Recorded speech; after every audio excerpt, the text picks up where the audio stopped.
Hello, friends. My name is Host Eric, and I'm the host of Talking with Famous People. I've come here to tell you today that by supporting masks, you're evil and killing people. Yes, you're killing people every day, and you support masks. You're putting lives at risk. Do you know that your support of this COVID policy has already caused an uptick of over 500 murders in major urban areas since the quarantine? It's a 23% rise in murders in the United States. You're responsible for that, COVID supporters. People who think that masks are a good idea. People who think that this lawless, arbitrary, authoritarian compulsion in an attempt to quote unquote flatten the curve was acceptable. Well, you are wicked and awful. If you still think you should wear a mask, you're an evil human being. You're simply an evil human being. Because that suggests that you haven't internalized the core message. Put the onus where it belongs. You don't get to control other people. You don't get to cancel every and all legal protection, every and all law because a flu's going around. You know, California, for example,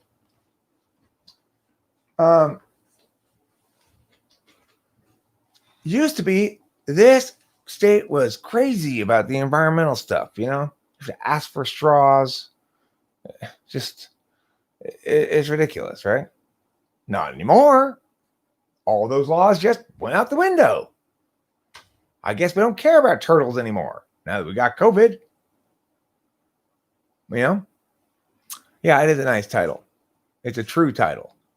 I want everybody who disagreed with me when I was the lone voice out there saying, this is the worst idea in the history of mankind. Anybody who supports this couldn't be any wronger. And everybody was all fucking over me about it, right? But just to be very clear about it, everybody was wrong and Eric was right. And it has been proved now without any possible dispute of the matter. I was amused to see that somebody in Florida suspended a student for posting a picture of a crowded school hallway with some sort of caption about like, yeah, COVID, you know, or some sort of thing like, well, what has been proved was exactly what I said was going to happen. That there were a couple of possibilities here. Number one, either the quarantine wouldn't work at all, in which case it just, you know, the thing was too contagious. And given the fact that everybody was crammed in the supermarkets because everything else was closed, of course, you have to be honest when you make these laws. So, for example, or rules. If you say that you're going to protect the public by closing down every place so that they don't gather together, you have to anticipate that everyone's going to go to the one place that's still open, the supermarket. Now, yesterday I went into the supermarket at Smart and Final. It was jammed in there. And we got the groceries we needed and everything. We left the store, blah, blah, blah. Then I went to Guitar Center to try to buy guitar strings. They could only let in like 3 people at a time. Why can the supermarket be crowded as fuck and it's not okay for Guitar Center to let in 3 people? How can that possibly make sense? Why does supporting masks make you evil? Because you haven't learned anything. You see, initially, you made the advocacy in an appeal to ignorance. You said, we don't know, so you should have to wear masks. Initially, you ignored my cautionary observations and insisted that we all be forced to comply with this because of your fear. You didn't say to yourself, oh, I'm scared of COVID, so I'm going to take special precautions on my end. I'm not talking to anybody in particular here. Everybody who supported this bullshit. So if you're still saying I should wear a mask, you're evil because you haven't learned anything. You already fucked up the entire world with your stupid policy prescriptions. How dare you fucking suggest you have any business talking about anything ever again? You know? The fuck? What's the title? Wearing a mask makes you evil? Or is it just supporting masks is evil? Isn't that what the title is? I don't remember exactly what the title is. But I don't ever wear a mask voluntarily. I don't think anybody who, I mean, unless you are yourself somebody who's doing the thing you should do, which is taking the onus onto yourself to take precautions if you're worried about it. I don't think anybody's wearing masks voluntarily. They go into the store. To go into the store, you have to have a mask on. I always rip it off the second I get out of the store.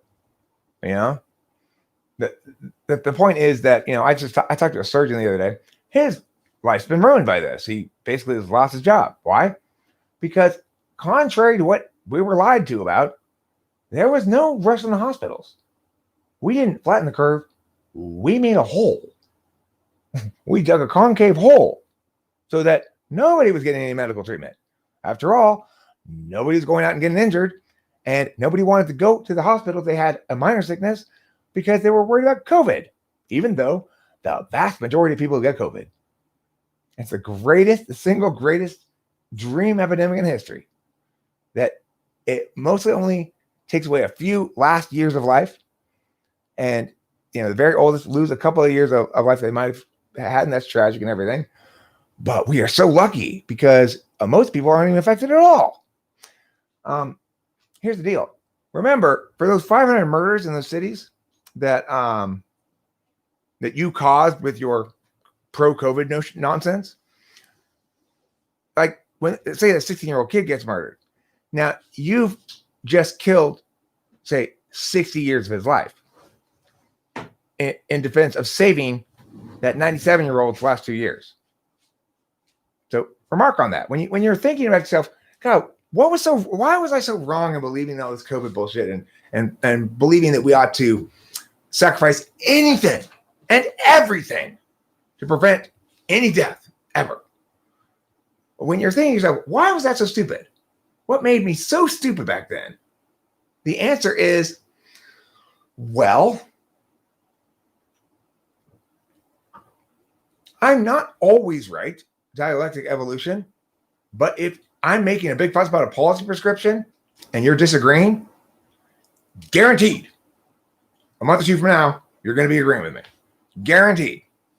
Because if I'm not that sure, and it's not obvious to me, and it's not extremely clear, and it's not absolutely definitive in terms of any kind of reasonable calculation of the thing, nobody has the right to force businesses to shut down arbitrarily anytime a cold's going around.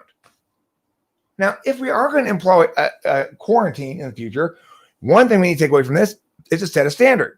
It needs to be at least 8% fatality, real 8%, not 0.3%.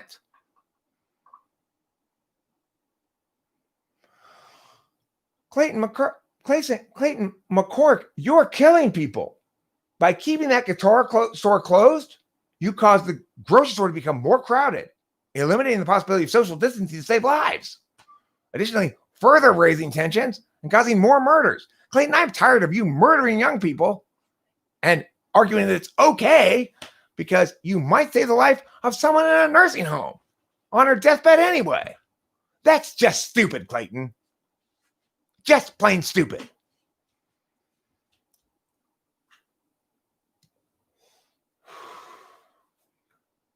Yeah, everybody's wearing it because they feel forced. I haven't even seen any fucking like protests or anything about this. I've been long wanted to go put a big fucking cardboard sign hanging from the freeway that says, "Let it run its course, motherfuckers."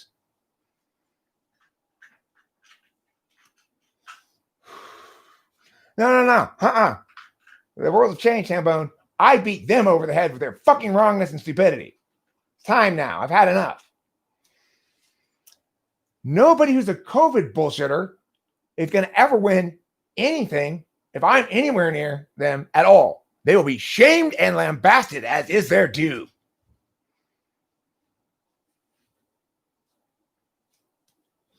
Fuckers. You know, when you go along with your utilitarian bullshit, it'd be great if it just applied to you. But you force your utilitarian bullshit on everybody. A principlist thinker like me does the opposite. I avoid forcing shit on you because I'm a decent human being.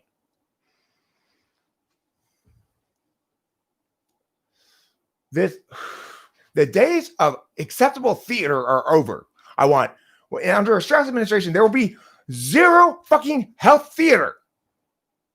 There will be zero compulsion unless it's absolutely necessary. I trust the American people to make an informed decision, each of them for themselves. If we as the American government can't ensure whatever sort of NGO and government information is disseminated fully to all the public, they can make their own decisions. No, not forcing masks.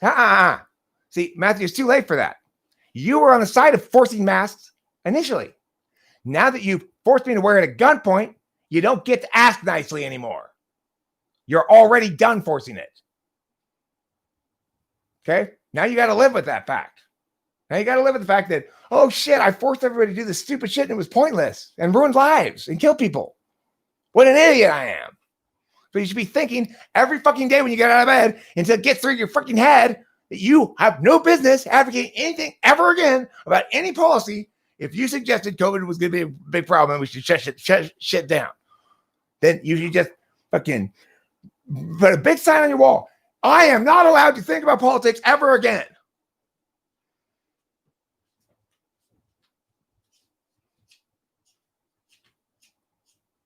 Anybody who ever supported this COVID bullshit needs to put that sign up on the wall. I am not allowed to think about politics ever again. I am an idiot. I should have listened to Eric is another acceptable sign. That'll almost always be true, but not always. Sometimes you shouldn't listen to Eric.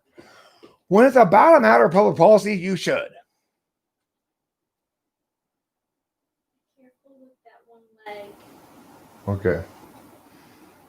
How'd you like that rant? Was it nice and forceful? What? Was that a nice, enthusiastic, and forceful rant? Yes. Thank God. Felt good. Felt, I don't want to interrupt you. Cleansing. It's like I have been just sort of stumbling around this fog of what the hell is happening to the world? I know. Enough. No more. Anybody want to bring any wrongness around me, they better fucking be prepared to have it shoved right back up their ass. Oh my gosh, you're showing your 784. I am. Yeah, that's so great. It's a soul cleanse is what it says. Yeah. I'm cleansing my soul by shoveling all the dirt from my soul onto those people who put it there in the first place. Good. Don't leave trash on my table. There's a saying I used to say. When people come in here and make stupid fucking arguments and expect me to just whatever, I'd say, the reason I'm responding like this is because you walked up here, you put some trash down on my table, and then you thought you were going to walk away. Bull fucking shit. You will not leave trash on my table. If you want to say trash, I will make sure you pick it up and carry it away before you leave. I hand clap to that. Thank you.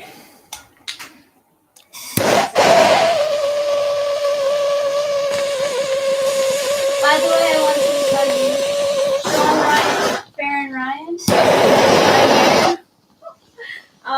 really likes the Q&A video. Oh, cool.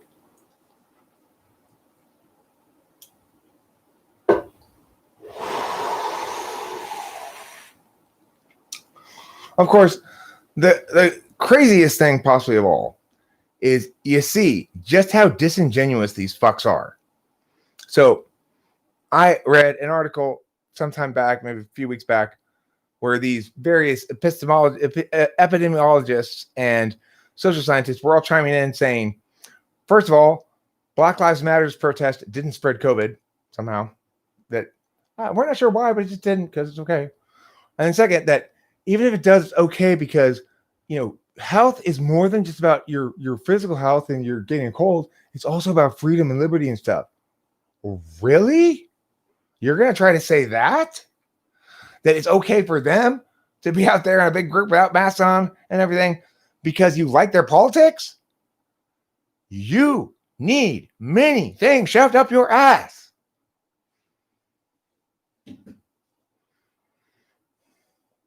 What's WFH?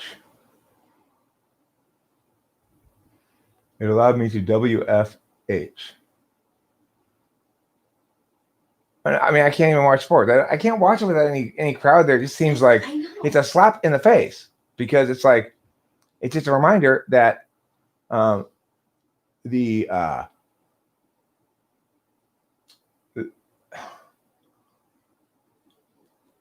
FI people, right?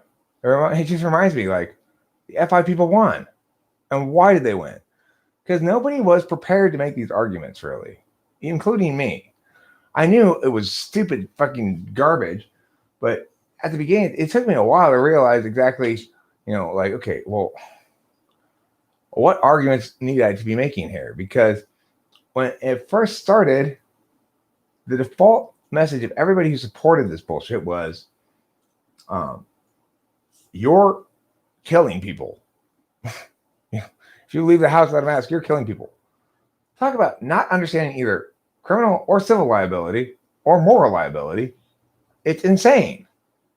The only people who are doing actual harm are the people who are forcing businesses to shut down, causing people to lose their livelihoods or their homes, causing people to commit murders and suicides.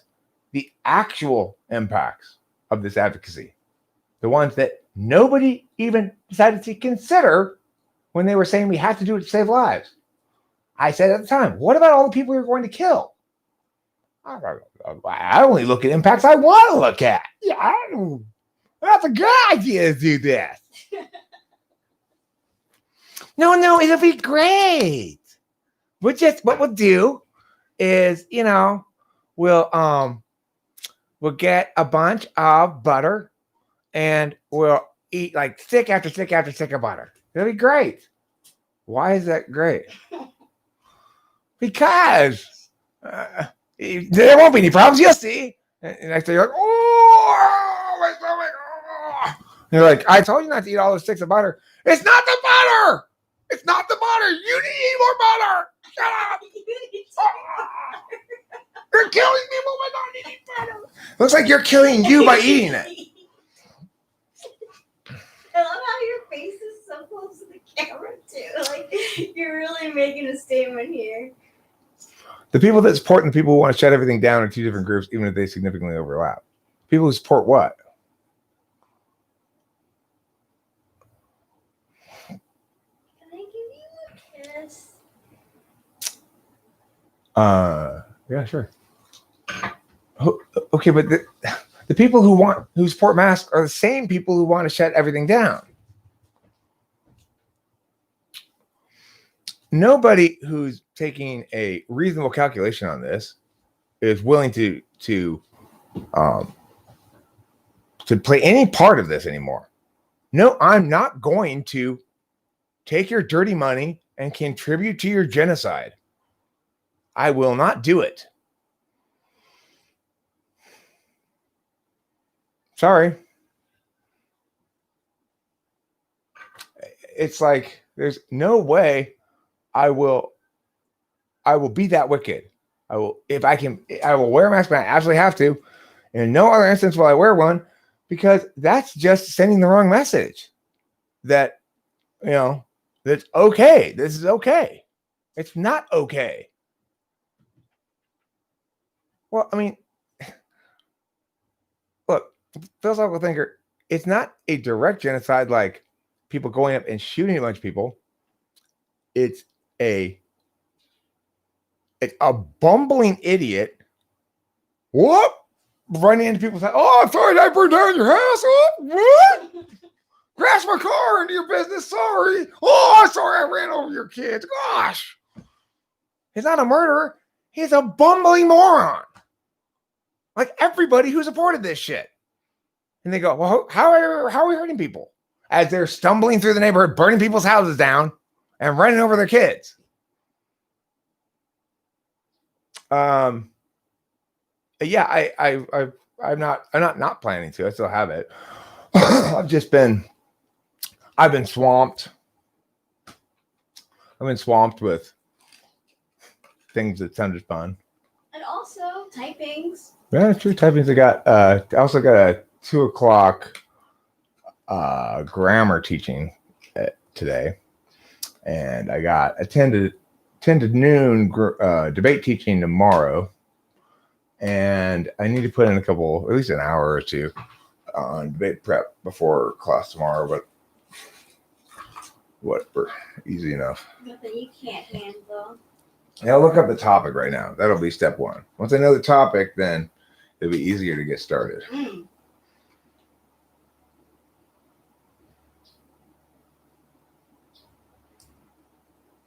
Right. And here's the thing. If someone were to ask me to wear a mask in the following way, look, you obviously, it's wrong of me to try to impose on you, but I have an irrational fear of this thing. And if you could accommodate me, I'd appreciate it. That would be acceptable. I'd put on a mask for that. Anything short of that, I would tell them to go fuck themselves. It's not completely bullshit. It is an actual disease. And it's not even propaganda.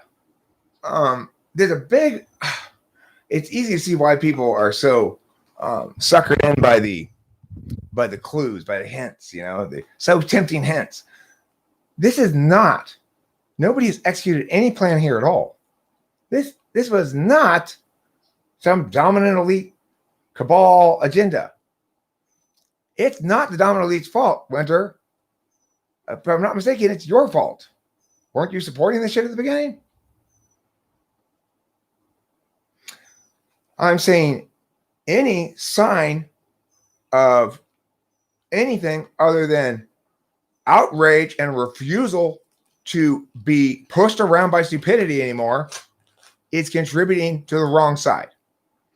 If, for example, you refuse to wear masks and you help spread the message that refusing to wear masks is an acceptable thing, help to normalize that, then if you actually do give someone COVID and kill them and they end up dying from it, you've still done a good thing. Because that's the approach we should have taken in the first place. Let the people who are at risk choose to take the onus on themselves if they wish. So, of course, yeah, I am saying masks do more harm than good. Absolutely. Absolutely. I mean, after all, every time I see one, I am struck by the ground-shakingly dramatic stupidity that huge swaths of the global population cooperatively engaged in, including philosophical thinker, if I'm not mistaken, you. Weren't you a big supporter of this shit at the beginning too? I told you, but you didn't listen to me, did you? Almost everybody was. Almost everybody was a big supporter of it at the beginning. Not me, not my dad, not Rachel. We were smart. We knew right off the bat. I didn't have to wait 5 seconds to say, oh, Jesus Christ. Please don't tell me we're going to do something this stupid. Everybody's even agreeing. Well, we have to do it because we don't know. Now, ignorance is never a justification for any action. Damn straight. Damn straight I'm making a list and checking it twice. I was furious about it from the very get-go. And I had good cause to be. And now people are finally seeing I was right. Am I going to extract every fucking ounce of my told you so's? Yes, I am. And if you are a decent human being and you were on the wrong side of this, you're going to sit there, hangdog and shamefaced and take it.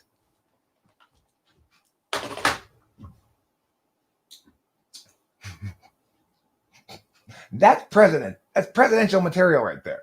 See, that's the kind of president you want. I am not going to go schmooze it up and, hey, come on, no, it's not good. Even as not president, I am going to fight, as I always do, with my words, for the good of peace, justice, and the American way. Autonomy. What is the core engine of a civil society? Autonomy. That's what we're founded on. Exactly. Am I a Trump supporter? No. The election that he ran in against Hillary is the first presidential election I didn't vote in. I just said, you know what? I don't even want to dignify this whole process at this point by voting for a third party. So I'm just not going to even vote at all, because if that's the best we can do, Trump and Hillary, yeah. I mean, what? Talk about normalization gone bad is what it is. Normalization gone bad. So it's like, what has been normalized? The idea that it's okay to be banal, not say anything, and avoid any controversy and get elected president. You can normalize. Don't it make you feel alive? And why does that happen? Why do people get away with being banal and trying to avoid saying things so they can, just don't piss anybody off and I'll be president? That doesn't work. It doesn't work that way. All we need as a country is a single actual candidate. I haven't seen one in decades, it seems like. I'm an actual candidate. Back when Lincoln was running for president, he'd go to places all around the states, not across to the west, but the east half of the country. He'd go around to the states and go to a town square where there'd be two stumps, and he'd debate Stephen Douglas on the issues of the day. People in those towns would gather and stand there for several hours to watch these men debate the issues of the day. I wouldn't do that. And I'm as hardcore about this shit as you can possibly get. I wouldn't stand there for 3 hours watching these fuckers debate. After all, I can't watch debates. I can't watch presidential debates, political debates at all because they just infuriate me. It's like more theater. It's more ideation theater. It's like instead of actually being statesmen and actually having positions and actually advocating them and actually holding people to account when they're wrong, we're going to have statesmanship theater where the debate's all scripted and nobody actually gets to answer or address anything. And,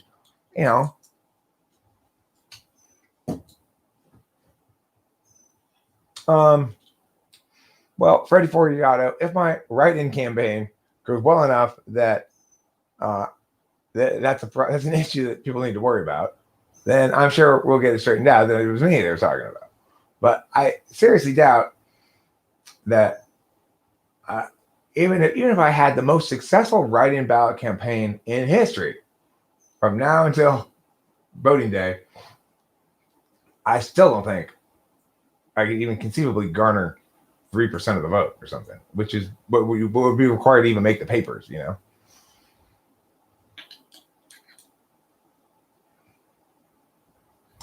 I don't know if Trump's a narcissist or not. I wouldn't necessarily say that. I would say Trump is an ESFP. And, it's like,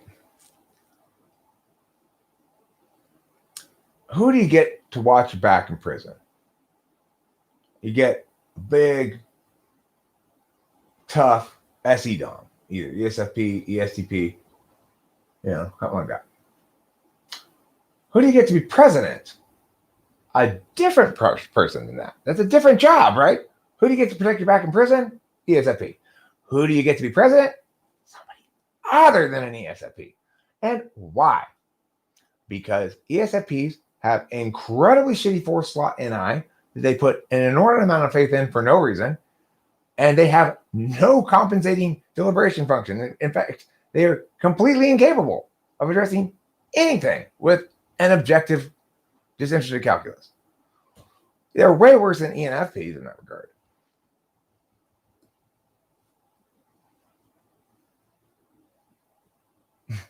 Uncle Barry, you're not ready to win hearts and minds, my friend. And I don't have you on my VP list yet, but if you're persistent in voicing over and over again that you'd like the job, then you might make the list eventually. Brett Weinstein's an idiot. Have you watched his stuff? Like I remember he got like this sort of rap for a little bit of like a really bold and courageous thinker or something. What? He's an evolutionist, and his politics are not good at all. Just because he stood up, he's like, yes, we should whip those people and we should kick them in the shins. But listen, guys, when you start suggesting chop off their arms, that's where I say I'm drawing the line. Everyone goes, "You're a hero, Brett." No, he's not. He's just slightly less of a scumbag than those other scumbags. He's no hero. I mean, I'll give Jordan Peterson credit for that at least. Jordan Peterson had an actually stood up to shit and actually refused to bend. Now, note, if I had been in Jordan Peterson's position, I would have stood up to it, refused to bend, and won the argument. Because that's the most important thing. If you lose the argument, you're not doing anybody any favors. No, I actually think Obama was better than Trump. And I didn't like Obama at all. I think Obama was an incredibly weak president. Trump's a stronger president, but I would rather have a weaker president if they're going to do stupid shit. So it's like, I don't want a president who's both strong and incapable of thinking well enough to have proper regard for the constraints on the office of the presidency. No, I mean, the evolutionist thing's irrelevant. It's just he is quite a ridiculous evolutionist, as all evolutionists are. But the problem with Obama, here's my take on Obama. Obama, even though he's an ENTP, he was definitely not an 8. He's more like 9 probably. And so what happened with him is he got the job, and he thought he was going to be able to, be fair and reasonable and, cooperate with people and get things done. Because why? He had already accustomed himself to being okay with bad public policy decisions, with bad public policy ideas. He was okay with creating an incredibly massive government bureaucracy that did exactly the opposite thing of it should. So if we had a proper response to healthcare, you'd enable and encourage people to get catastrophic health coverage that covered nothing except for extremely big things, because that's where the problem is, free riders. If I have a cold and I don't have health insurance, I'm not going to go to the doctor. And it's fine. No harm, no foul. The problem lies when I break both my legs and both my arms in a skiing accident and I don't have insurance. Because then somebody has to pay for it other than me, because in this country, hospitals are not allowed to turn people away. So the thing is, if we wanted to solve this healthcare problem, which Obama did, there's a very simple, obvious, and critically important solution. Allow people to solve the problem you've articulated without breaking the bank on healthcare. So since I don't go to the doctor for medical problems, I don't have them, I just go there to get prescriptions from the doctor. And I certainly don't want to pay a bunch of health insurance premiums for healthcare I'm not going to use. Now, the government says, according to studies and stuff, that this preventative care is really important for me and for the government, because after all, preventative care means you're going to be healthier, and that's going to save the government a lot of money.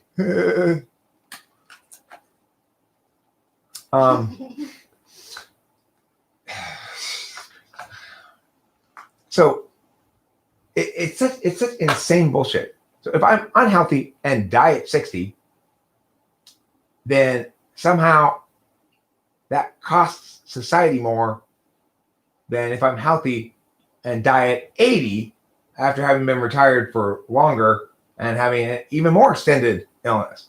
How is that saving money? It's not. Besides which, if your central argument is that it's unfair and people are being irresponsible and not attending to their own healthcare costs, then allow them to actually do so, which means don't make illegal the exact kind of insurance that you need to support in order to get your advocacy actually attained.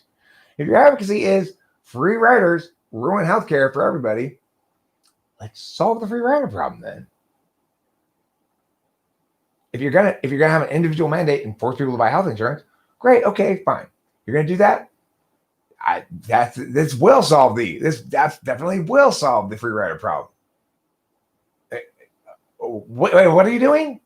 You're taking away the kind of insurance that would solve the problem and replacing it with a bunch of unnecessary, wasteful, stupid, pointless preventative care.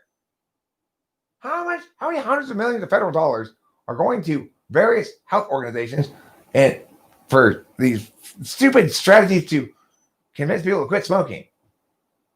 You know, how many people who smoke out of every 325 people who smoke, let's just pick a number at random, how many of those people get cancer, lung cancer? Out of 325 smokers, how many of those smokers do you think will get lung cancer? How many?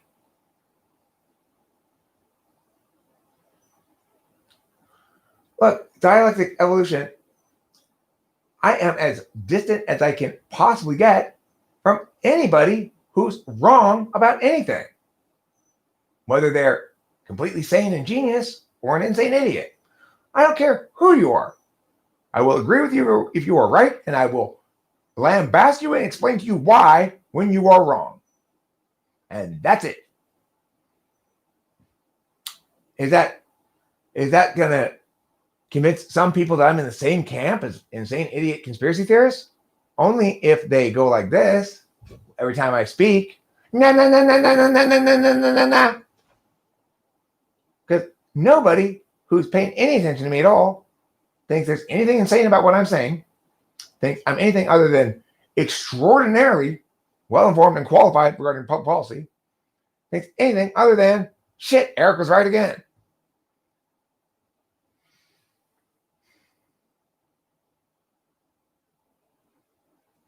I mean, and the thing is, even if it were the case that the stats are right, that 1 out of 325 smokers gets cancer, 1 out of 325. Now, granted, non-smokers, it's more like 1 in 10,000. So that is a substantial increase in risk. But I'm much less likely to die from lung cancer than most, well, shit ton of other things. And the thing to note is that 325 figure, 1 in 325, that assumes that everybody who died of lung cancer, if they even had 1 cigarette in their life, that 1 cigarette caused their lung cancer. Okay, so the 10,000, 1 in 10,000 is for people who have never smoked even 1 cigarette. Because if you have smoked 1 cigarette and you get lung cancer, your death is attributed to smoking.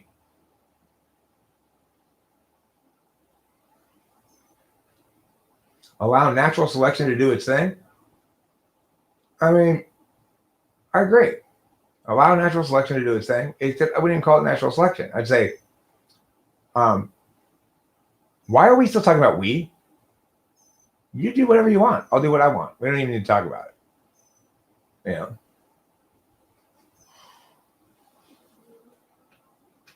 What risks? I just told you the risks are not large. Given the fact that even 1 cigarette in your entire life means your lung cancer is caused by smoking, how many people who got lung cancer consider themselves non-smokers, but the doctor said, oh, sorry, you've had 1 cigarette in your life, you're not a non-smoker, actually. So this is a smoking-related death. Probably twice as many as reported. So it's probably like 1 in 1,000 if you're a smoker.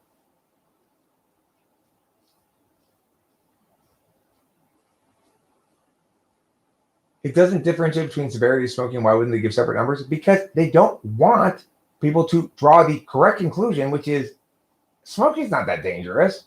It's much less dangerous than lots of other things people do. But in fact, I had to search hard to find the stat I was looking for, which is 1 in how many smokers die of lung cancer. That stat is hard to find. The reason is because every time there's a stat about lung cancer deaths and smokers, they always frame it in the worst possible way. So they'll say something like, a smoker is 20 times more likely to get lung cancer than a non-smoker. Okay, well, how likely is a non-smoker to get it? 1 in 400 billion. So I'm 20 in 400 billion? Okay, I'm fine with that. You know? Mike Matthews, that's assuming you are assuming solvency where it has not been established.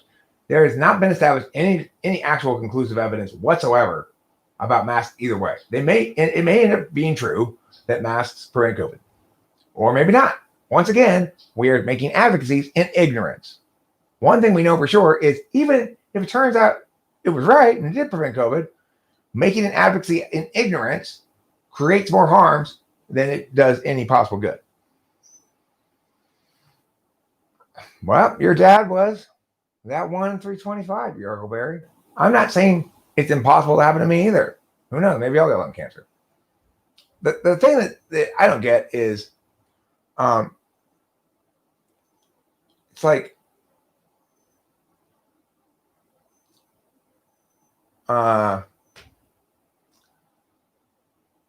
you're not comparing against comparables. Nobody's comparing against comparables. What other things that people do actually cause them more health harms than smoking? Well, being sedentary, more harmful than smoking, probably. Not getting enough sleep, more harmful than smoking, probably. Hey, Mike Matthews, it's not true I have only a little over 99% chance of surviving. I've got a 99.6% chance of surviving. That's considerably over 99%.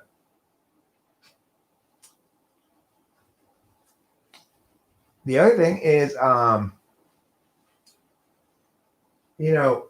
statistically, almost everybody gets into at least one car crash in their life. And,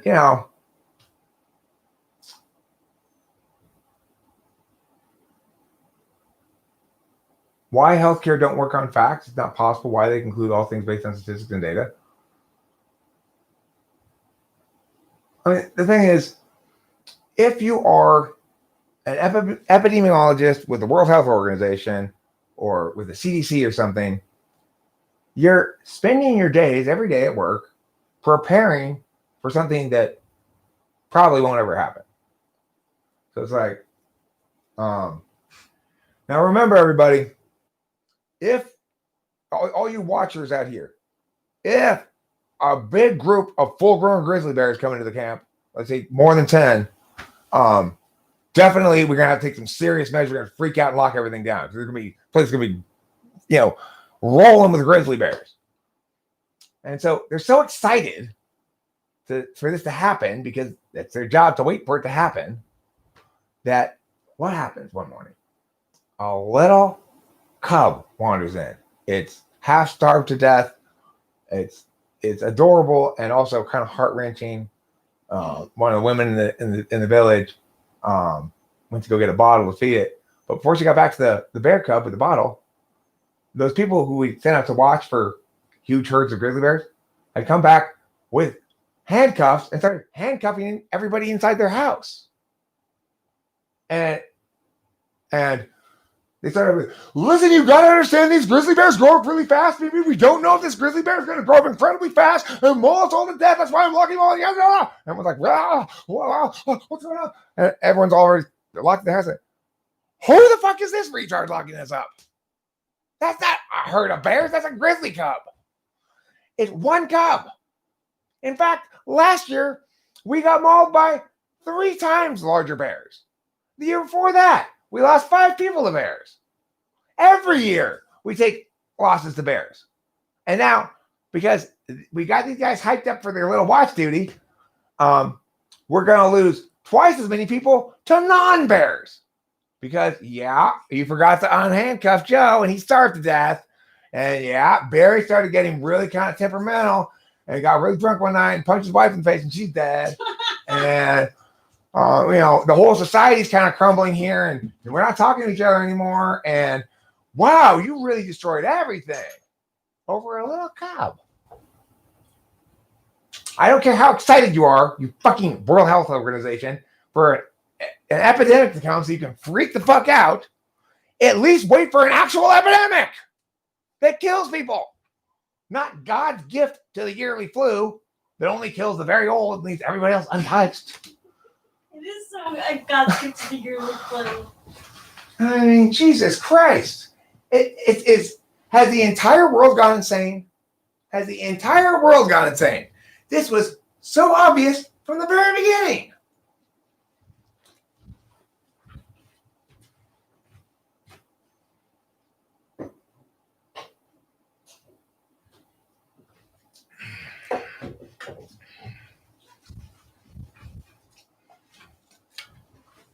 Get those legs up.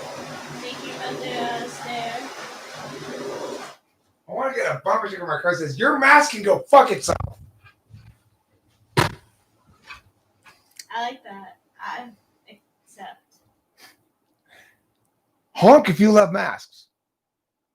And in parentheses, after you're done honking, crash a car, fucker.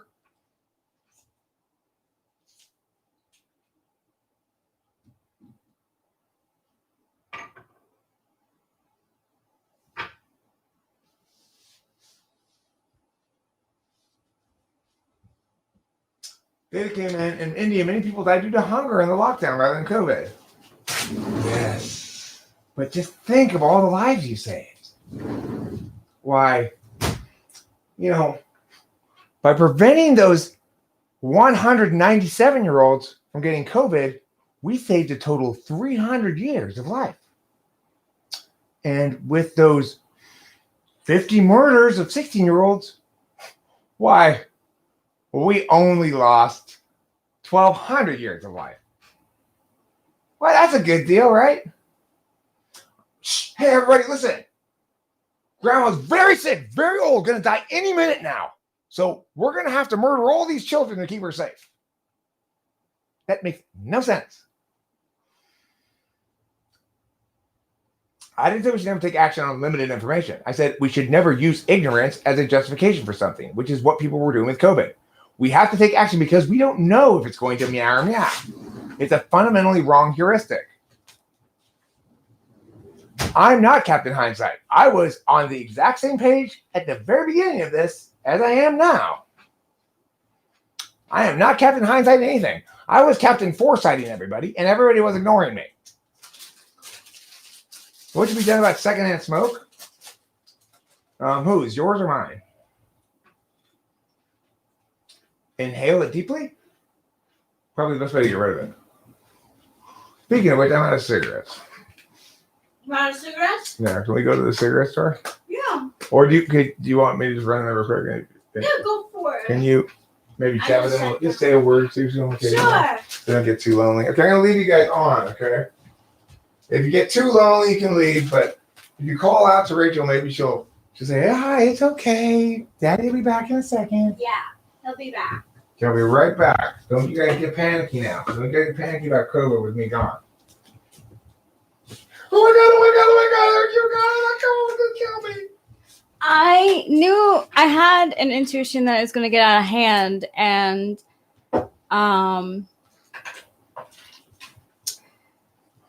that's what I didn't know. Okay, look, that's where I was completely wrong.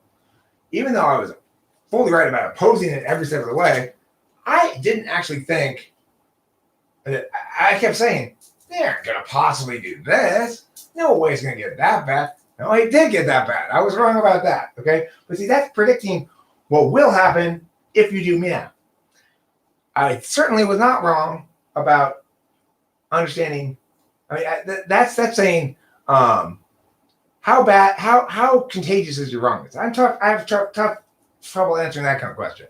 But whether or not your claim is wrongness or not, that question I have no problem answering.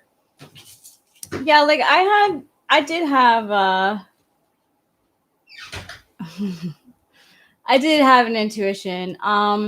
When I saw that Italy went into lockdown, I thought that it was only a matter of time until other countries followed. And sure enough. Yeah, I mean, we both hate smelling our breath. It is very uncomfortable. Hey, Rathor, Vicky, how you doing?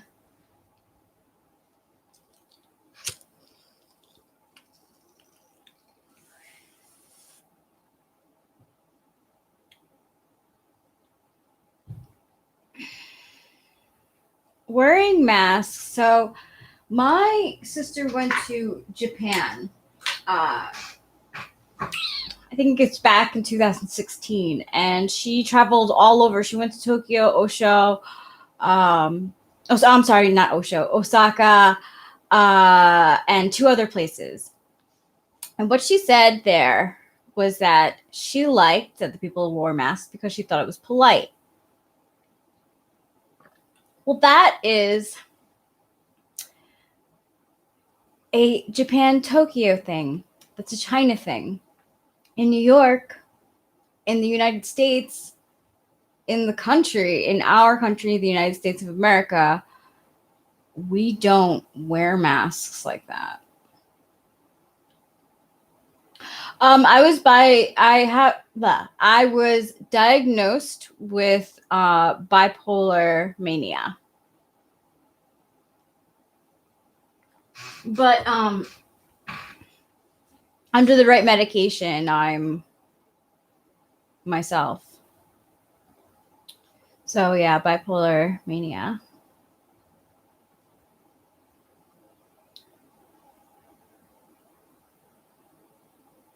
They don't really. That's so dumb. And who cares if Americans are rude, you know? Actually, to be totally honest with you, like, I mean, the thing is, Americans, yeah, we do have a reputation for being rude, but at least we get stuff done. You know, I don't care how polite it is. I want people to be real. Sometimes people are so polite that they're afraid to like hurt people's feelings, and that's not good. That's not healthy.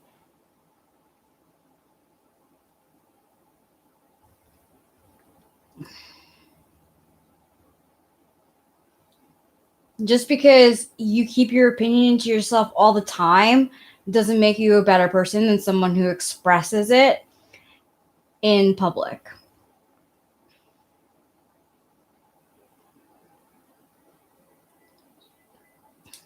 And we've done pretty well with worse flus without masks.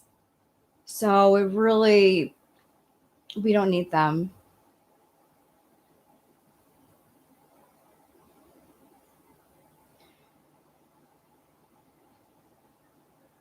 It is etiquette, and it's outdated, and it's hurt a lot more people than it's helped.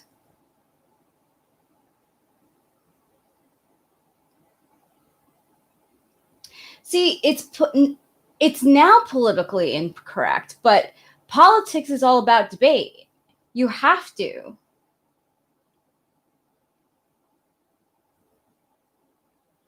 And see, Desert INTJ, that's the problem. It's a political policy instead of a health policy. I mean, it's health theater. They're making it seem like it's worse than it is.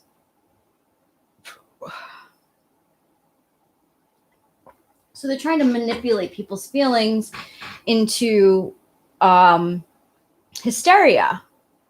Because when people are in hysterics, it's easier to control the narrative.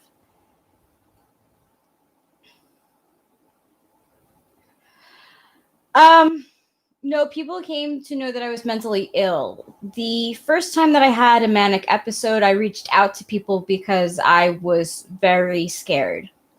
So people knew.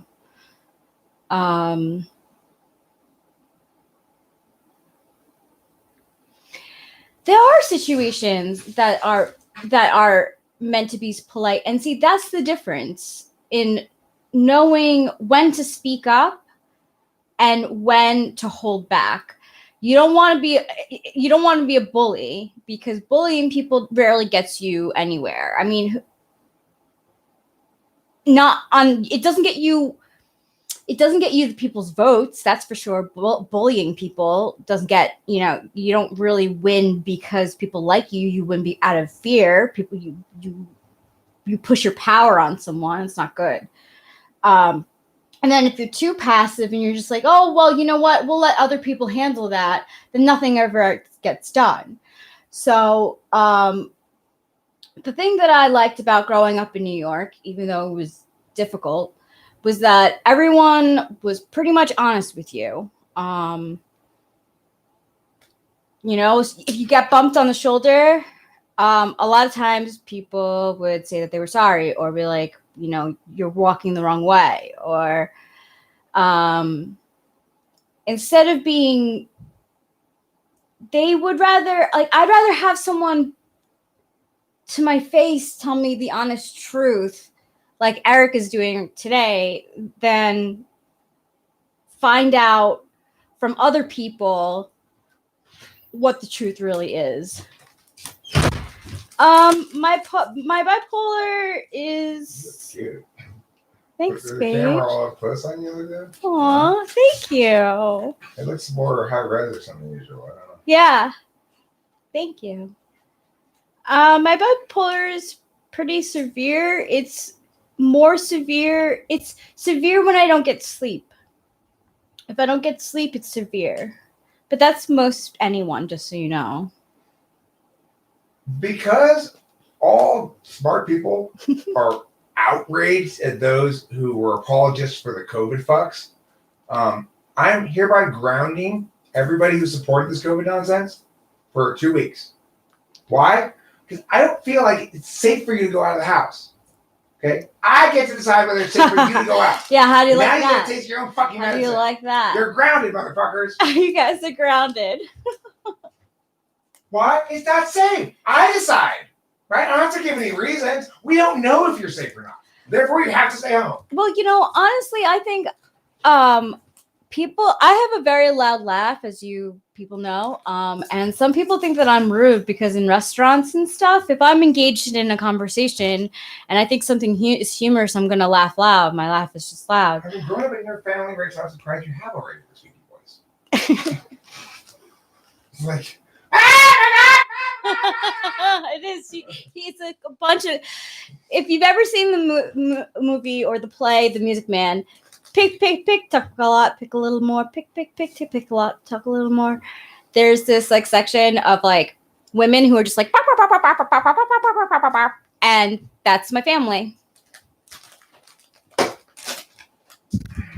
I never talked actually at like family events. I think the most I would say was, "Hi, I'm working at this job." it's like people in your events. I get the sense that you have two choices. You either have to be as unnuanced as they, or completely not get paid attention to at all. Yeah. Those are your two choices. Yep. You have to be churlish in your just sort of loud, haberdashery conversation, or you have to just deal with never getting words. Yeah. No, every Christmas it was like I was like basically like the ghost of Christmas past. Like I'd float around to different rooms and I'll talk for a little bit, but mostly it's everyone talking at the same time about the same stuff, and I can't get it. I don't even bother. It's just like I'll let you guys do your thing, and I'll eat some hors d'oeuvres and think about how Christmas kind of sucks sometimes.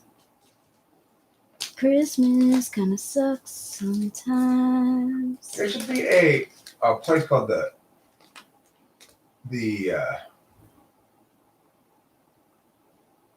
Futurist, and it's a place where at any given moment you can convert that in that spot to present, past, or future. Ooh. That's why it's called the Futurist, because it's a combination of present, future, and past. Futurist. I like that. Futurist, yes. The Futurist is a small inn on top of a hill in Valhalla, where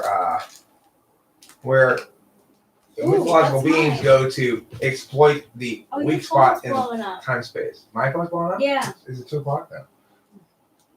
What's going on? I hear it. Matthew's calling. What's going on, Matthew? Oh, I'm mad about COVID. How are you?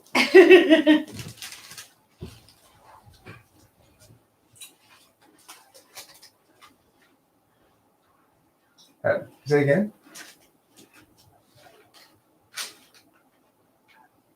Cool. My email or what? On the phone. Okay, cool. Thanks. I'll check it out. All right. All right. Good. Cool. Bye.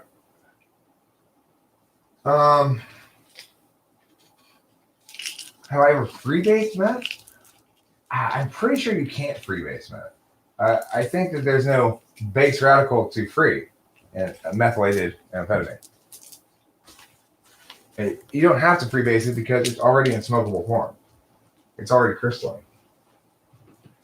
Freebasing is something you do with cocaine because it's got a base radical that either can be freed or unfreed. I'm not sure. Have I ever freebased cocaine? No, but I have smoked crack before. One night I smoked crack. Did I was you like know? 20 years old. Yeah, I know. I knew. At least you knew. It seemed like a good idea at the time.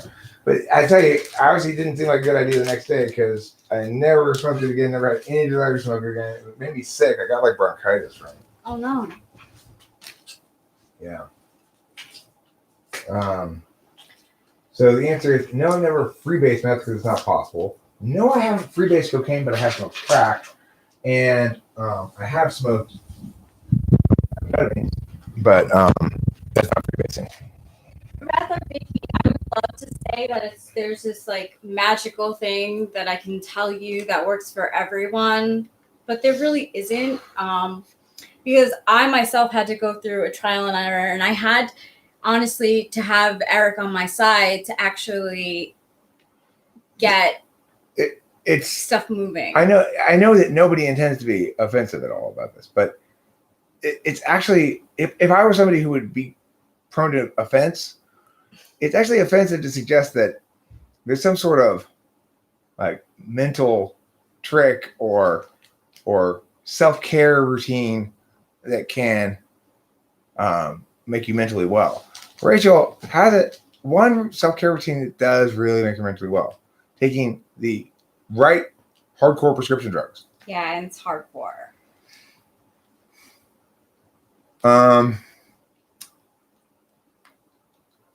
Let's see.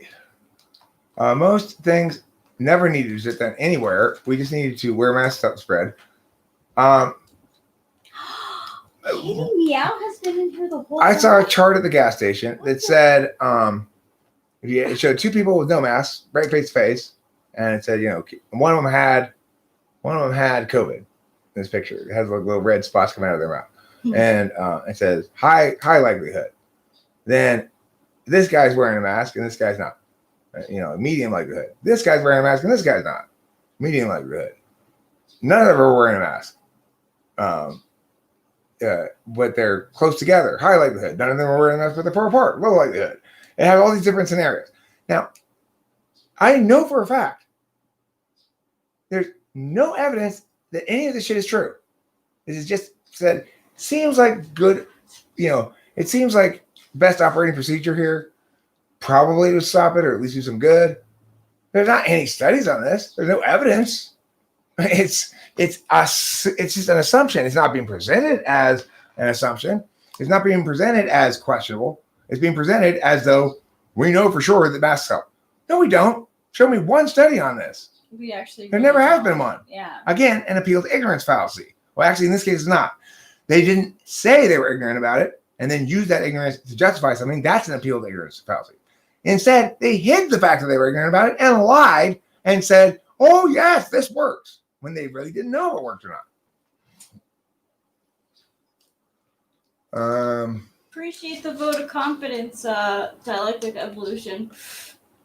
Was that directed at me, dialectic evolution? Do you think that I think Rachel is not smart? And what makes you think that I don't think she's smart? I don't think I don't know if he was directing it at me or not. Oh, I hope not. I don't think he says Rachel is smarter than you think she is. I don't know who the you is. I was thinking it. I was taking it as towards rather Vicky. I don't know. It might be. I don't know. Who knows what? But you think I don't. I never really questioned whether you thought I was like smart. I am. Yeah, I think what we should rename COVID is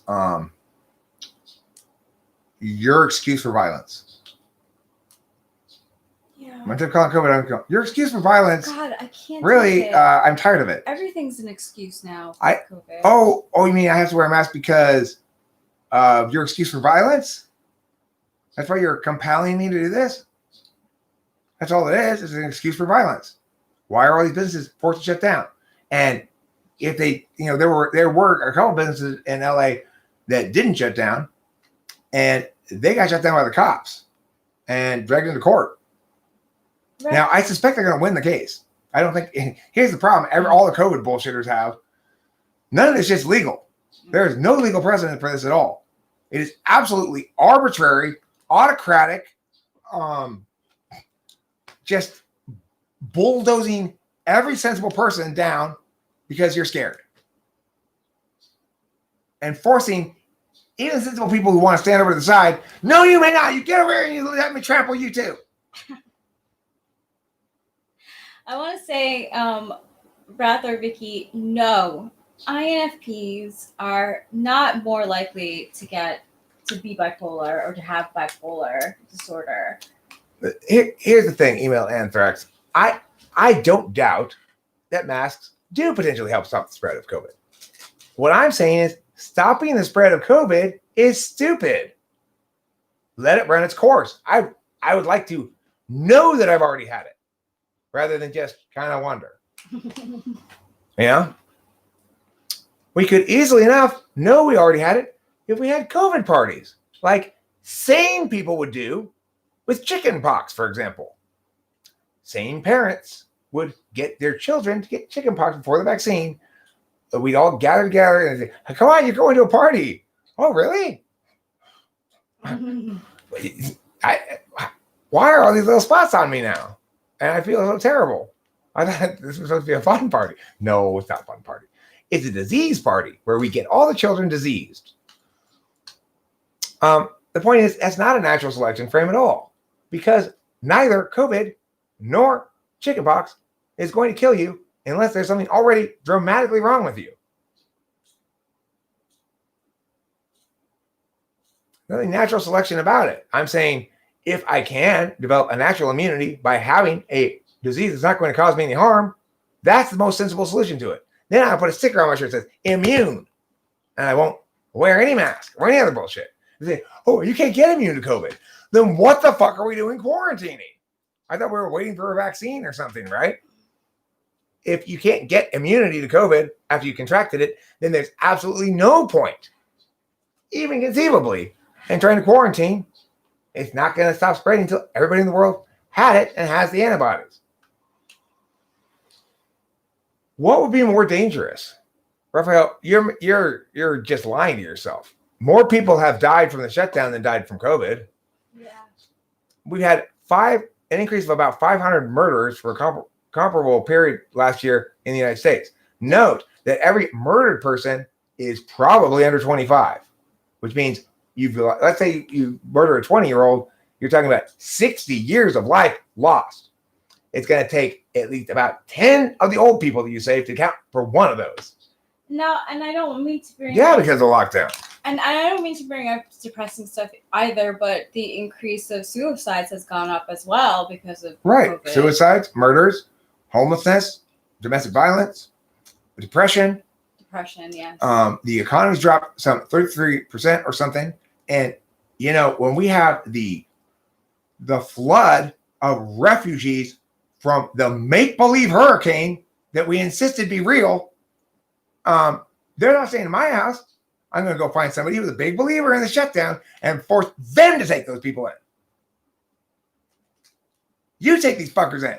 You're the one who made them homeless. You didn't care, remember? You didn't care because lives were on the line. That person has a life too. Oh gosh, their life matters. Yeah. It doesn't only matter when you're considering killing them. It matters when you're considering making them homeless or making them depressed or driving them to crime or any of the other horrible things you're doing to people. I'm not going to lie. I think the neighbors down the block couldn't sustain keeping the rent for the place that they lived and they had to move. Well, I mean, I think they couldn't sustain making the mortgage payments. That's why they're selling the house, Yeah, that's what I mean. I not surprising at all. If you are somebody who lives in Arcadia and you have a mortgage, you probably paid more. If you're in this area here, there are no houses less than $1 million in this area. Okay, so your property taxes, if you bought it recently, are outrageous. In other words, you're paying $30,000 in taxes to stay in a house you own each year. That's, I mean, it's like I might as well rent a place for $2,500 a month. Happy You know? International Cat Day, by the way. It is International Cat Day, It huh? is. Cool. I posted a picture of Pinky while she was prowling. She looks majestic. Good. Yes, Pinky, I did. Mommy did. No, stop saying we, Huckleberry. I don't want you having any voice in telling everybody what to do about their bodies, including mine. You know, I don't. Yes, you are such a cute. We will not control anything. If we're smart, we will recognize that autonomy is the primary value we need to uphold and respect the rights of other people. We need to respect when we are not capable of making intellectually sound decisions because we're too emotional. FI users, I'm talking to you. It's their local property taxes. What do you mean I'm censoring you? I just responded to you. YouTube censors a lot of weird shit, though, so I don't know. I'm not doing anything to you.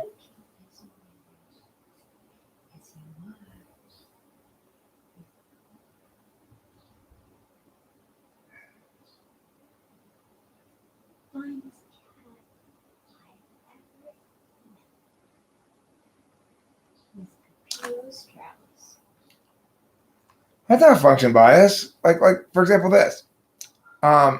Yesterday we went to run some errands. We stopped by Guitar Center to get strings. There was a line outside because they're only letting like 3 people into the Guitar Center at a time because it's not essential. So I'm like, fuck this. I'm tired of waiting in line. Let's go get into the crowded inside of Smart and Final where everybody can go in there and be shoulder to shoulder. That's much better, which is what we did. Then we went to the weed store, which was equally crowded. And so this is the thing that people say. People like Raphael or anybody who's stupid about this issue is going to say something like this.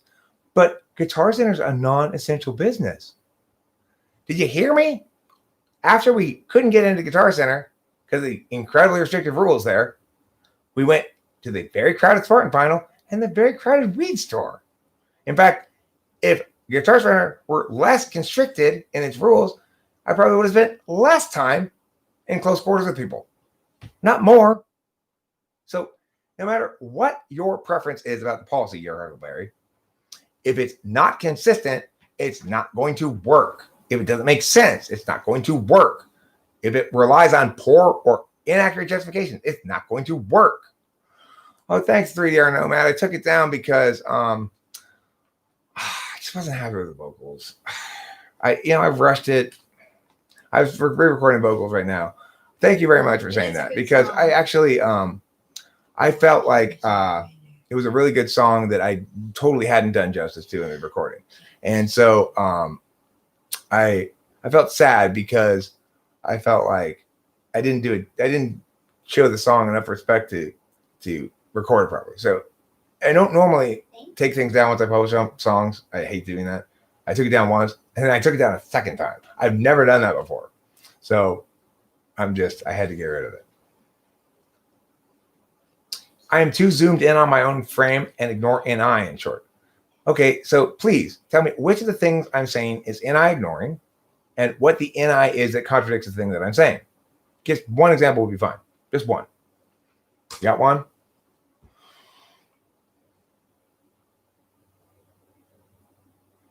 I mean, if I am genuinely frame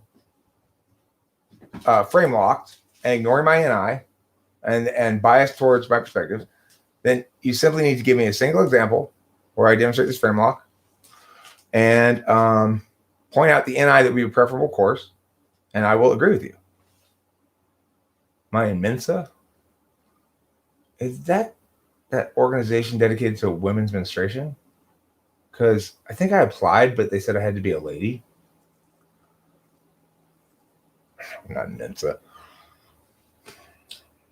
I mean, I don't get Mensa. I don't get the whole concept of it. No, Huckleberry, that's the point. That's the point. You are ignoring group well-being.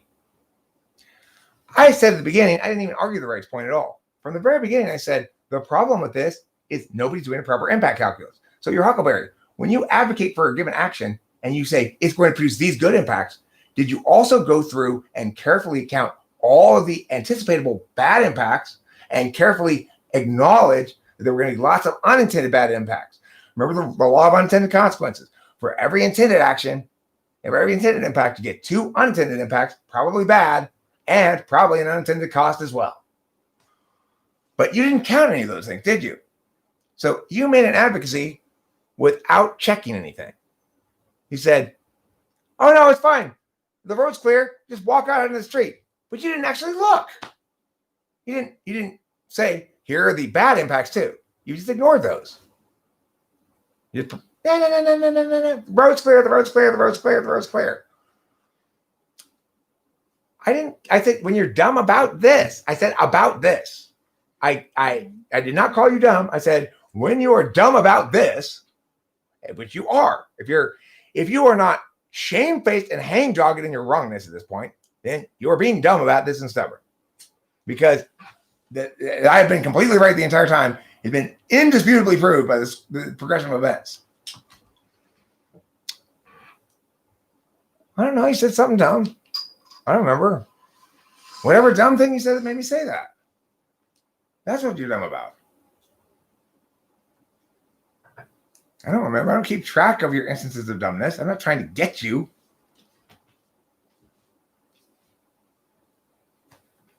My point is, for everybody who did support all this COVID bullshit, you are grounded. I am grounding you. I am worried about your safety, and therefore I'm justified in forcing you to stay home for the next 2 weeks. I don't think it's safe enough for you outside. You have to stay home. You might put yourself and others in danger. You're in trouble. If I let people leave the house, you could jostle some old woman and knock her into the street and kill her. You could take up a life of crime. I have no way of knowing you're not going to start committing crimes. You could start throwing hamburgers at people who are vegan, causing them ontological distress beyond their wildest imaginings. I mean, you are, talk about a liability. I have a list 700 pages long of possible things that could go wrong if I let you go free. So you need to stay locked up in your room. You're grounded. Anybody who supported any of this shit is grounded. You are grounded, Raphael. You stay in your room. It's not safe out there for you. I get to decide whether you're safe. Remember that. And I get to decide whether you're safe for other people. You being in the world makes other people unsafe. So you have to stay home. I get to decide that. Remember, I don't have to have any justifications. I don't have to measure the impacts. I just get to decide it because I'm claiming to save lives. Bye, Raphael.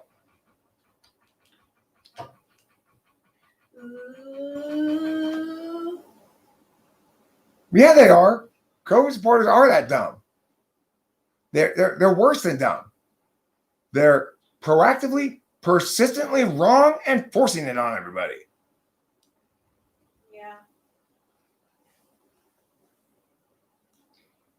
Okay, but see, you're Huckleberry. If you're the one deciding what is structurally necessary and justifies violating prescriptions on unacceptable means, then it's just you being the arbitrary particularist justification. You're just replacing particularist justifications like, hey, everybody's rights count, with your own particular justification. Nope, only my rights count. That's even more particularist. I mean, it's not like you've established at any point in any of our conversations over the course of before when you were Ron Solid and out that you are effective at thinking about public policy. You prove time and time again that you come to the wrong conclusions. I have lambasted and corrected you over and over again about it because why can't I do that? Why is it possible for me to do that? Because you actually are wrong. If you weren't wrong, it wouldn't be possible for me to do that. I'm not going to attack you about something you're right about because then I have to agree with it. I have to disagree with you being right, and that would make me wrong. Your particular justifications often trample that structure in the long run. I've done my best to work out what is structurally necessary in a civilization. Try to uphold the integrity of it.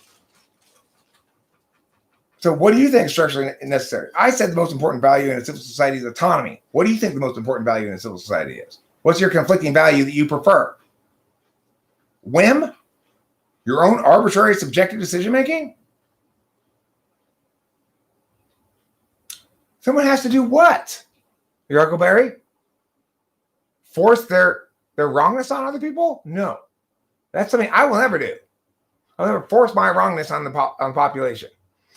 Instead, I will make sure that we are either in agreement or you have been turned into a spite monkey. There are people who cannot handle me correcting them and proving them wrong time and time again. And some of those people run off to be spite monkeys. That means they just devote the rest of their life to causing me harm. Why? Well, because that's how powerful cognitive dissonance can be. When you think you're really smart and you're saying a bunch of stupid shit and you come across somebody who knows what they're doing, it can be quite a shock to the ontology. Jesus, I just got destroyed. I thought I was so right, though. What happened? Can I show you something? Yeah. I don't know if you'll be able to see it. Is he biased for what? In what way do you think I'm biased, Huckleberry? What does bias mean to you? Bias would mean, to any correct usage of the word, it would mean I am advocating in favor of positions that I'm not successfully sustaining because I want them to be true. Okay, you're not answering my questions, Huckleberry. I asked you to articulate a specific instance of bias, a specific instance of yeah.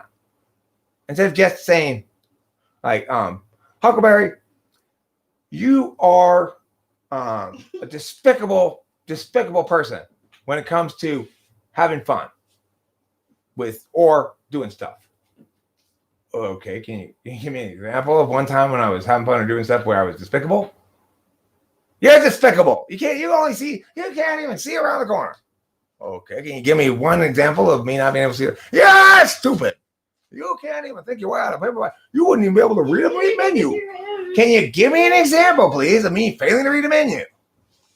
You're avoiding the only thing that can make you correct. No, Huckleberry. If you want to be incredibly weak, you'll solve your problem and trample other people in the process.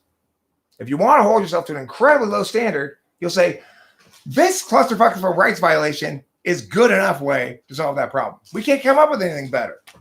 And, I'm Huckleberry, so I just arbitrarily decide when it's okay to justify the means with the ends and when it's not.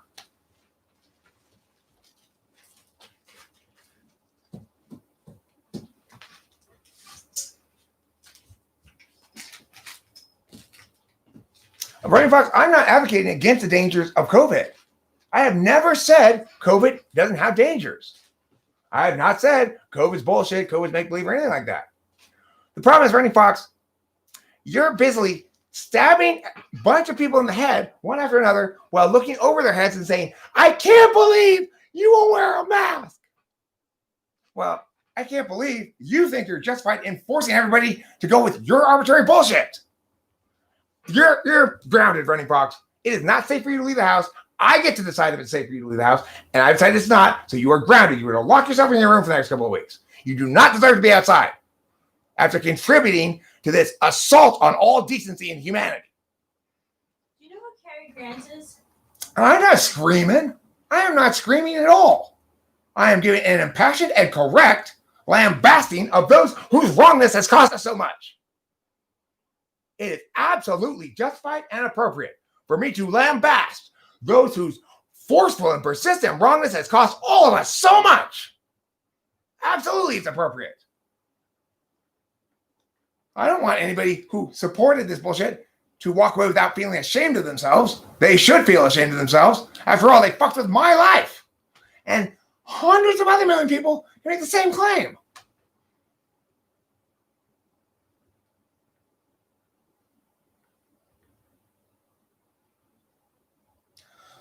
No, Mr. T, it's not about mask enforcement specifically. It's about what's the proper frame of reference to understand this situation. The proper frame of reference, number one, is put the onus where it belongs. If you want to take extra precautions to prevent yourself from contracting it, do so. Nobody's trying to stop you. Don't force your neighbors and friends to agree with you, because what's going to happen months later? It's going to turn out that all of your lies were lies. That when you were saying there was 4 or 5% fatality rate, you were lying. That it was, as I said at the time, going to be no higher than 0.4%. I said it months and months and months ago. I explained exactly why.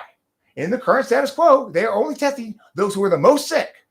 If you only test the most sick people, your fatality rate is going to be dramatically higher than if you test everybody.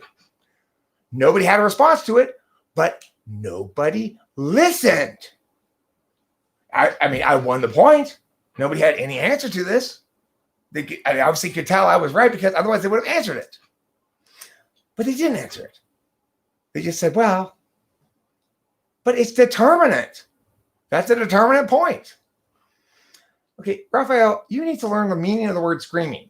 If you think that I'm currently screaming, you haven't been around that long. Let me talk to you about screaming, okay? I'm going to show you a video. I'm going to share a fun video with you so you understand just how silly it is to say that I'm screaming.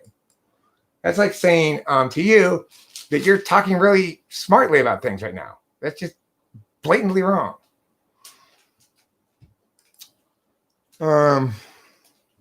Host Eric screams at people. Host Eric yells at people? Is that what's called? Here you go. You're going to like the way you look in this men's warehouse outfit. And you're continuing. I'll tell you what. I will link it here, but I'm also going to just play a bit of it here so you guys can all hear what it really sounds like when I'm yelling at somebody. Because, I mean, I'm not even yelling at anybody right now. I am just making sure that you are not getting away with letting your attention wander or something. You are in trouble right now. You sit on that stool and you look ashamed of yourself.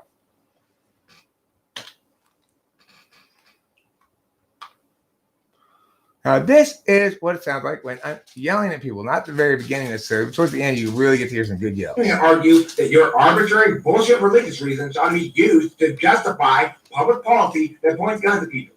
I'm telling you that's awful and that God disapproves. True. Well said, Eric. Talking with famous people. You think it's okay. That makes you incredibly wrong. No, I'm saying you can't use that argument in public policy. Not that it's wrong. Do you understand the difference? You're wrong. No, Raphael. There's not enough evidence, period. So now you want to collapse the skep. We've been through this fucking... Raphael, you don't seem to understand something. First of all, I don't do physical violence.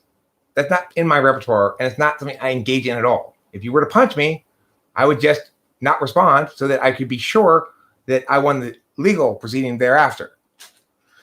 So I don't do physical violence, and the fact that you would think that I ever would or that is a good idea is weird. Physical violence is for dumb people. And you say you want to scream in my fucking ear. It makes me think that, Raphael, you heard my tone but not my words. But see, when I speak to you, it's because I give you the credit to assume that you're going to listen to my words and hear what I say and address it on its merits. It sounds to me like you think I'm screaming in your ear. Okay, well, what does that tell me? You haven't been listening. I've been saying nothing but words. Important words. Correct words.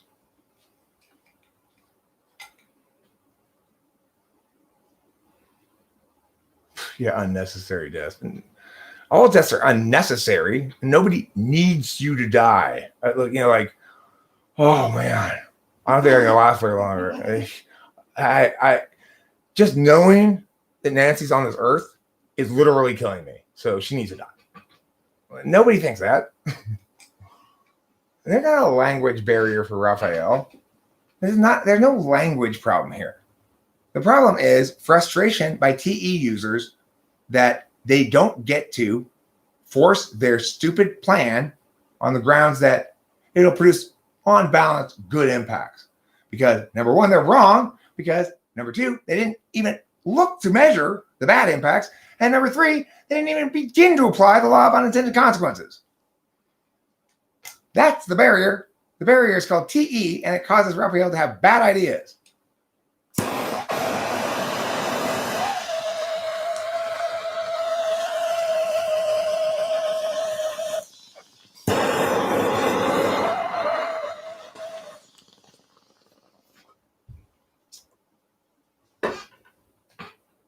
constraint is not tying the hands of society. It's called being a man. I got to feed my family. I'm a man. I got a gun. I got to go hunt a deer in this forest, let's say, right? Being a man means, even if you got that shot and you would kill the deer, but damn, there's that family picnicking between me and them. You don't take the shot. You might really want the good impacts, but a man steps back and says, I'm not going to be reckless here and create a bunch of bad impacts in chasing this one good impact. I'm not going to burn down my whole city in order to kill that one rat who keeps bothering me at night. You have to do an actual evaluation of comparatives. You have to say, here is the scope of the significance of the impact. So you have magnitude. That's how big the impacts are. You have probability, how likely the impacts are, and you have time frame. That's if you want to agree, if I want to agree that, okay, fine, let's make utilitarian arguments. Let's say that you're right, that sometimes you got to do what you got to do for society's well-being, and we can't be principled all the time. Okay, fine. Let's make utilitarian arguments. Then make them right. Give me the magnitude, time frame, probability, compare against mine, compare against comparable alternatives, see if the costs and benefits actually, if your math works out. Your Huckleberry and Raphael, you're saying, we should let you manage the budget and the resources, but you don't write anything down. You have no idea how much money you're spending. You spend it wantonly. Spend all this money on everything. How much do you spend on saving those 3 old people? I have no idea. I don't count the bad impacts, only the good ones. See, that's why bad shit happens in the world.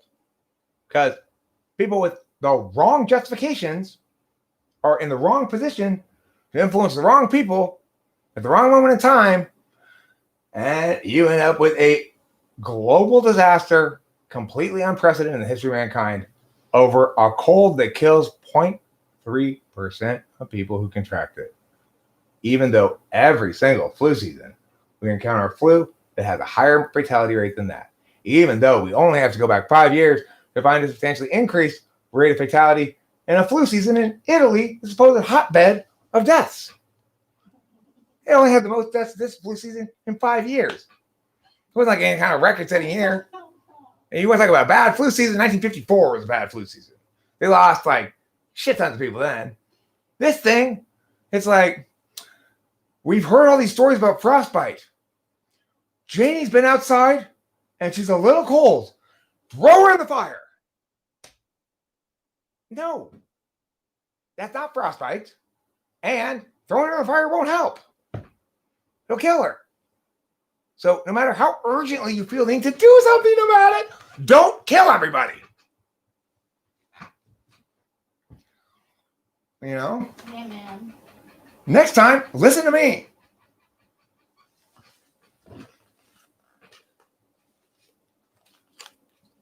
The death rate is not 1.4% where you are, Running Pox. Absolutely not. Because in order to make that claim, even begin to make that claim, you'd have to correctly assert that they have tested more than half of the total population who has COVID. We both know that's not true. We both know that's not true. They've barely tested anybody. And so, yeah, when you only test, okay, so if you go to the hospital and you only test the oncology patients on their deathbed, you go around, you test 5 of them and go, Jesus Christ. Oh my God, this hospital, it is littered with cancer. Do you know the average length of life in this hospital is only 3 days? Well, for those 5 cancer patients on their deathbeds, that's true, but that's not representative of the hospital as a whole. So if you want to actually get good numbers, you should go around and test people who aren't sick too and see how that looks, because we do have more than people on their deathbed in the hospital, and you seem to only be interested in testing the ones on their deathbed. Even when I went into hospital, you had to ask if you wanted the coronavirus test. No, Mr. T.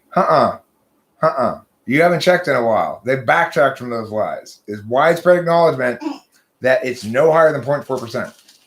Very widespread acknowledgement.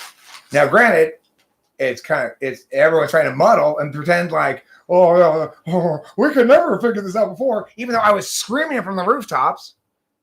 The way you are collecting data guarantees you're going to dramatically overstate the fatality rate. And it'll be hugely, hugely wrong. And what in the world happened months after I said that? The news agreed with me. Actually, it's actually a lot lower than this. Hopefully nobody remembers all the bullshit we were saying, because we didn't really know anything. We were just shouting whatever sounded scariest, because we were kind of like, oh, this is fun. And we didn't realize we were ruining the whole world.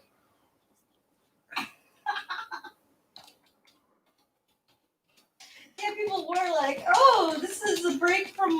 Oh, it's fun. It's exciting. Yeah. It's exciting. We'll work around this. Let's Zoom all the time. Okay, so the number of people in the United States who have been infected with the coronavirus is likely to be at least 10 times as high as the 2.4 million confirmed cases based on antibody tests, the head of the Centers for Disease Control and Prevention said on Thursday. That was July 25th, but could be up to 24 times higher than official numbers, it says here. 6 to 24 times. The normal estimated number is 10 times the number, but it looks to be likely higher than that. So let's say, what is the fatality rate right now? I'm just going to do America, okay? COVID fatality rate, the official one. COVID fatality rate in America. Remember, anybody who said the word COVID and died is been attributed to COVID, okay? So let's see. In the United States, we now have 5 million confirmed cases. Remember, it could be up to 26 times larger than that. So it could be 130 million cases, and there's 162,000 dead people.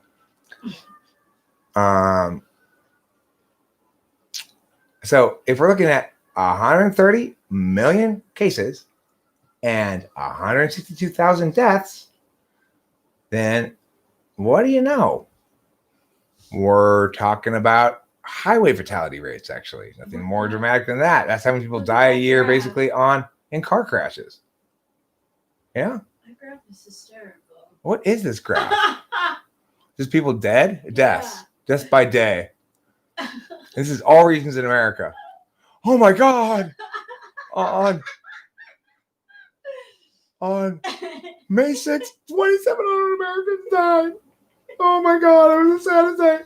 I know they were all like 97. I know, but I know they were going to die anyway, any day, but it doesn't matter. It was a sad day in my life. 2,700 people. How can we possibly tolerate that?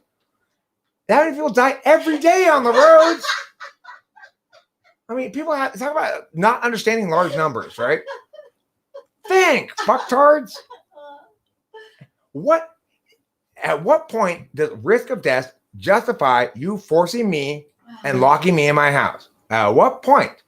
How high does my risk of death have to be? The problem here is this. Nobody justified forcing me to stay home for my safety. It was always someone else's safety. If you go out and you don't know you don't have COVID, you might infect somebody and kill somebody. Right. That's what I mean. It's out of politeness. But I mean, the point is, therefore, you need to follow the same rules. Like Brennan Fox, I've expressed to you, I'm concerned you're a safety risk to others. So you are forced now. I'm grounding you. You are forced to stay home for the next 2 weeks. You have to. It's okay for me to do this. This is your plan. Your plan is if you say something scary sounding, then you get to force people at gunpoint, regardless of whether you're right. So now you get to have that done to you. You're grounded. You're not allowed out of the house anymore. Sorry, you're not safe. I get to arbitrarily decide. That's why. I don't have to prove anything. I don't have to be right. I can make appeals to ignorance. We don't know you're not safe. Therefore, you're not, and you need to stay home. You lock yourself in your fucking room, and you stay there where you belong, safe and sound at home. The rest of us can start going out. You can't, because you forced this shit on everybody already. So fuck off. Right? That's fair. Autonomy is the primary value we need to uphold. That means I respect your right, Running Fox, to wear as many masks as you want and to believe as many bullshit stories as you want. But that means you need to respect my rights too and not ignore it when it's your turn to be fair and just say, oh, well, but I have something important. I'm opposed to capitalism, so I'm going to shoot you. No, fuck off. Same burdens for both of us. Reciprocal fucking burdens. You don't try to force me to do shit, and I don't try to force you to do shit.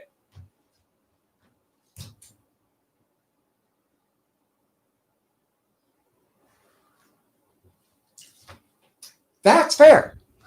I'm not telling anybody you have to come stand really close to me. If you want to avoid being standing close to me, walk away from me. I'm not encouraging anybody to run up and hug me. I'm not compelling unsolicited and unwanted hugs on other people.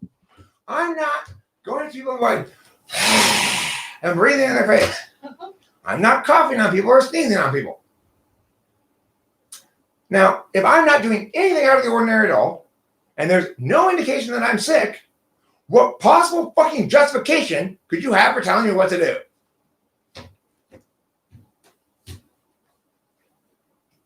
Tell them. The answer is none. And we see what happens when people are allowed to do things without adequate justification. You think this conversation would be happening if regular people like you and me hadn't been herded along into illy thought out, disastrously poorly planned latrines of a camping ground? It's like, oh, okay, give me camp. Here, jump in this pile of shit. How is this better than wherever we were? It's worse. How is this better than the alternative? It's worse. COVID had just run its course and killed, let's say, twice as many people as it has now. Then we can be human again. So it's like human beings, real humans, smart humans, decent humans, they're not cowards. They are not cowards. We are not cowardice. We are not cowardice incarnate. In other words, when we face problems head on, like global warming, by saying we're going to adapt to it, that's a good, functional, human, man response, right?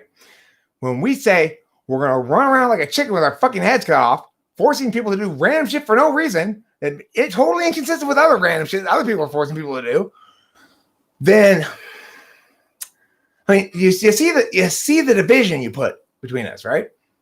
You see that much at least. You understand that I don't appreciate that you sided with the authoritarians who fucked with us all and hurt us all. That you bought their bullshit. I'm not happy with you about that. I gave you every reason to not buy into it. I told you all the good reasons why you shouldn't. I was right about everything. So yeah, I'm mad that anybody I know who had any part in contributing to this discursive meltdown that we call COVID. That's exactly what it is. It's a discursive meltdown. I'm not talking to you in particular, man. I'm talking to anybody who supported COVID shit. Anybody. Anybody who supported it for 1 week at the beginning. Because right from the very fucking beginning, I had explained everything that everybody needs to know as to why I was right about it. People didn't have answers to me. In other words, they didn't negate what I was saying. It stood. And yet, for some reason I cannot understand, they did not change their position. It's like, do you want to be wrong? I hate being wrong. That's why I always change my position to the correct one. I'm here giving you, hand feeding you every argument. You need to know the truth. So why not just eat it and learn and grow from it? You know, don't make this mistake again. Next time somebody gets alarmist, don't justify the means with the ends. What happens when we do that? Those are our darkest days of our nation's history. There's Joe McCarthy, that's slavery, that's what happens when we set aside the principled constraint that represents justified group action. No, Lyra A. No. It's not the case that you're stupid or that I don't have a good enough case. The real answer is probably they are stubborn. And if I were to, candy coat all this shit and feed it to them all nice and gentle, then they'd probably come around eventually. I don't want them to come around. I want them to have a come to Jesus moment. I want all of you people who support this at all to have your come to Jesus moment and look in the mirror and go, I was party to evil and I need to pray for forgiveness. I wasn't intentionally evil, but I had everything I needed to know better because Eric was telling me all of the right things and I didn't listen to him. So I can't claim ignorance. I had the ability to make the right decision and I didn't. And that was because I was scared or just, apathetic or whatever. But I'm not going to live this lie anymore. I'm going to stand in front of the mirror. I'm going to take myself to account. Eric was right. And I have engaged in wickedness with my advocacies. And now I see what happens when we don't compel ourselves to make sure that our solvency is attained legitimately. If you are enforcing or favoring a policy that attains an outcome illegitimately, then you're just cutting yourself way too much slack. Are you saying you can't come up with a way to fix this problem legitimately? Then maybe you shouldn't be in the public advocacy business. If there's a problem that needs to be fixed, and you come to me with, okay, I got it, Prez. I've got the jaywalking problem will be solved. I promise you. We're going to implement immediate execution on the site for any jaywalker. We're going to just shoot them dead. Okay, well, that will solve the problem. That's true. That'll solve the problem. So what should we do then? Should we do that and solve the problem? No, of course not. Because if that's how you're solving jaywalking, then you are not trying very hard to solve it well. If you are trying hard to solve it well, then successfully come up with an advocacy that is not oppressing people to get your desired outcome and justifying it by the fact that your outcome's so good. After all, you're probably wrong about it anyway, as you were in this instance, whoever you are,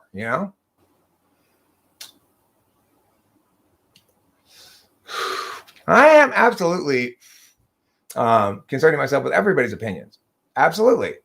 I have not read anything that suggests that anybody has any reasonable response to what I'm saying. I know email anthrax, the most reasonable response for you is to do exactly what I said. Go have your come to Jesus moment. Hold yourself accountable. Doesn't have to involve me. I'm not saying I need any accountability from anybody. I'm saying you have a duty as a citizen and a human being and a person in the world to not make that mistake again.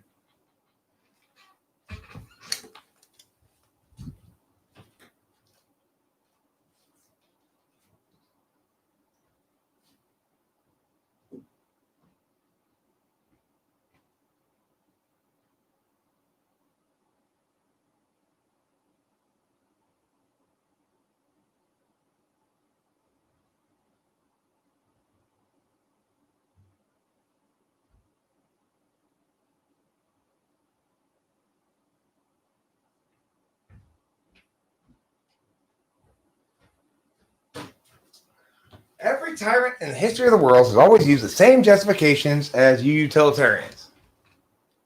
No, we shouldn't indulge in golden calves, except my golden calf, of course. Yeah, my golden calf's fine because it's really important. Well, of course we shouldn't have tyranny. Unless it's about something I think is really important. Then it doesn't matter because what I think is important is more important than the tyranny. No, it's not more important than tyranny. The tyranny is more important than your bullshit every time. If you were really a policy person, then you'd come up with a way to solve these problems that doesn't hurt so many people. It doesn't directly violate so many rights. It doesn't ignore the genuine and very insightful discourse that's opposing you. Karma's pimp here is a typing session with Rachel from before she ended up at Eric's Girl. Her TI was not good, and they typed ENFJ. After that, I've noticed she's completely lost in typing. Well, Mr. T, you don't know Rachel at all. Your assessment of her level of awareness of typing is wildly inaccurate. She almost always gets to the type before I do. Often, anyway, especially if it involves, and she'll correct me if I'm wrong. And granted, she's using NI more than TI in that context. Oh shit, I gotta work right now. Fuck, I forgot about it. I gotta work with this kid today. I gotta go. Bye.